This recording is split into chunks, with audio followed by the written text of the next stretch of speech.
Good afternoon to everyone and welcome to my channel, and it's me again, ang inyong chismosong ka-Alda Vlogger. Gusto ko munang magpasalamat sa inyong lahat sa mga walang sawa na tumatangkilik, nanonood, sumusupport at sumusubaybay ng mga content ko here on my YouTube channel. So wag ninyong babaktawan o lalaktawan tong ating topic for today's video. I'm sure na hindi ninyo pagsisisihan na pinanood nyo ito mula umpisa hanggang hulihan, and don't forget to share this video, okay, para mas lalong lumaganap tong ating topic for today's video. Kaya ito na, dumako na tayo sa ating main topic for today's video. Ito na nga mga ka-ADN, diba? Ang galing din naman talaga. Ngayon lang ako nakakita ng hindi daw nanligaw, pero namanhikan. So, ito na guys, watch this. Mamaya ipapaliwanag ko sa inyo ng buong buo. So, ito na guys, watch this. At kung nakita nyo na nga yung recap, so once again, say TTO sa mga admins, dumako na tayo sa ating main topic for today's video. Gaya nga ng sinabi ko kanina mga ka-ADN, ito na nga. Like what I said earlier mga ka-Aldab Nation is, ang galing din naman gumawa ng kwento na ito ni Alden, no? Di daw siya nanligaw. Never daw siya nanligaw, never daw siyang umakyat ng ligaw kay Maine. Pero ito lang talaga sasabihin ko Talaga ba? Hindi nanligaw, pero teka lang Pero teka lang, hindi na nanligaw pero namanhikan? Ano yan? Diba? Ano yan? Walang ligaw-ligaw na nangyari? Kasal agad, diba? Kasal agad yung nangyari sa inyo. Apaka-imposible namang hindi ka nanligaw dyan, Alden. Naku, wag mo kaming charot-charotin. Naku, Diyos ko, Tisoy. Naku, kilala ka namin, Alden. Talagang yung mata mo talaga talagang nagsisinungaling talaga ng bonggang-bongga. Pero ang gusto mo sanang sabihin is yes, nanligaw ka kay Maine, okay? Etong mga hunghang na basher na to, etong mga hunghang na netizens na ito ay talagang naniniwala sa mga pautot and syempre sa mga pambobola ni Alden na keso hindi siya nanligaw, never naging sila, never naging kayo, never ka nanligaw pero kinasal kayo, diba? Pero namanhikan ka, di ba? At saka nakakapagmano ka na kay Tatay Dub since then, di ba? After mong mamanhikan, ano yan? Hello, di ba?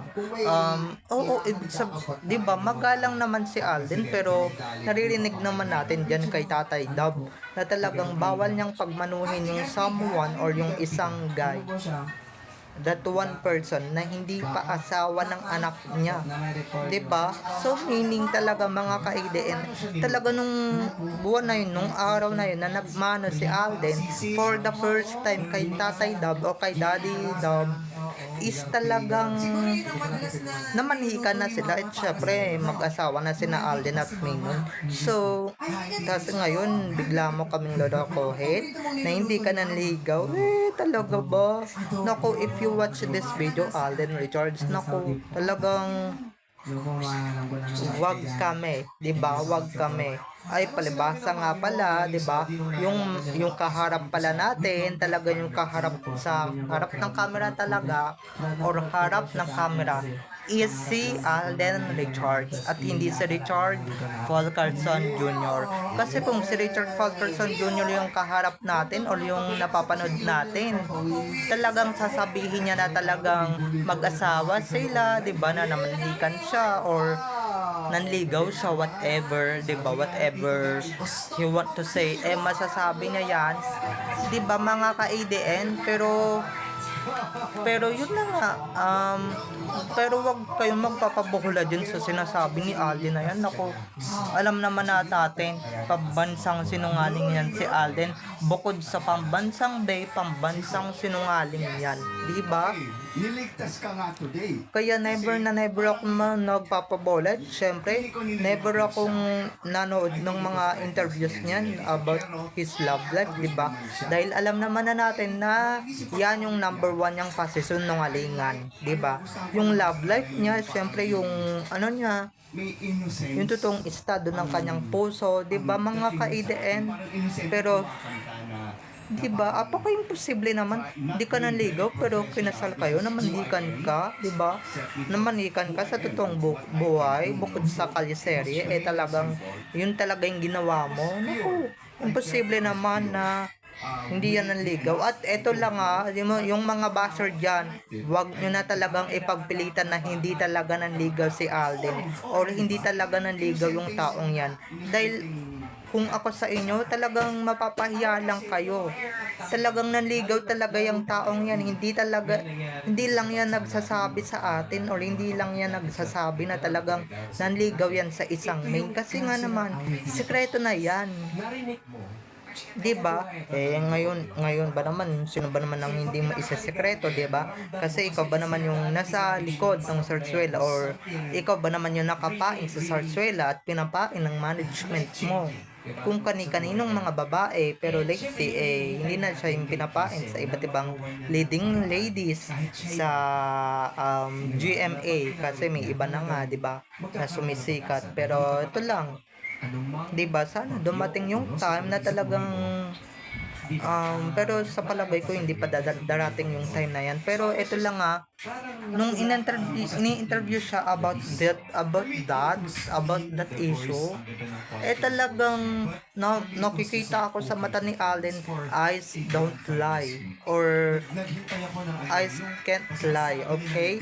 Gustong gusto na magsalita ng mata niya na yes na nanligaw ako dyan, asawa ko na yan, akin na yan, diba? Pero di niya naman magawa, diba? Kumbaga, mga ka-ADN,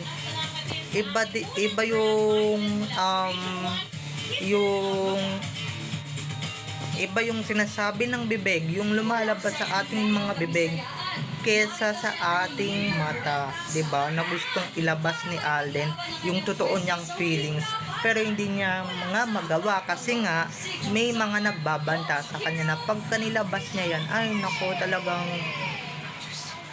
magmumulta siya ng bonggang-bongga. And syempre, 'di ba? For the sake of his career and Main's career, para nga naman maproteksyonan din naman si Main.